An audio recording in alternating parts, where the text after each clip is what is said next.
Hi hello friends, నేను మీ BTech మచ్చా. నిన్న release అయిన 'భారతీయుడు 2' అయితే చూసి రావడం జరిగింది మచ్చా.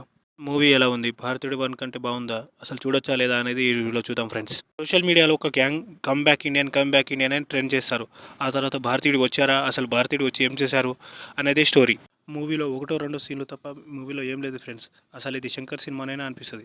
యాక్టింగ్ వైజ్ కమల్ హాసన్ గారు అండ్ సిద్ధార్థ్ గారు ఇద్దరు బాగా యాక్టింగ్ చేశారు. అండ్ సిద్ధార్థ్ గ్యాంగ్ కూడా చాలా బాగా యాక్టింగ్ చేశారు. మిగతా వాళ్ళందరూ డొల్లా. అసలు ఒక్కొక్క సీన్కి ఒక్కొక్కరిని తీసుకున్నట్టు అయితే అనిపించింది. మ్యూజిక్ వైజ్ విషయానికి వస్తే ఒక్క సాంగ్ కూడా బాగాలేదు ఫ్రెండ్స్. అసలు ఇందులో సాంగ్స్ ఉన్నాయనిపించింది. బీజిఎం అయితే పర్లేదు. మూవీలో శంకర్ గారి డైరెక్షన్ అయితే అసలు ఏం బాగాలేదు ఫ్రెండ్స్.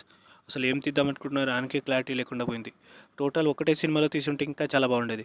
2 పార్ట్లు చేసి కొంచెం కొంచెం చూపించి సగం సగం పనులు చేసినట్టు అనిపిస్తుంది. ఈ రిజల్ట్ చూశాక రామ్ చరణ్ ఫ్యాన్స్ని అయోమయంలో నెట్టేశాడు శంకర్. కంబ్యాక్ అనేది ఇండియన్ 3 కాదు, కంబ్యాక్ అనేది శంకర్ గారికి రావాలి. ఒక ప్రాపర్ శంకర్ గారి మూవీ చూసి చాలా ఏళ్ళైంది ఫ్రెండ్స్. నా ఈ రివ్యూ కనుక మీకు నచ్చితే లైక్, షేర్,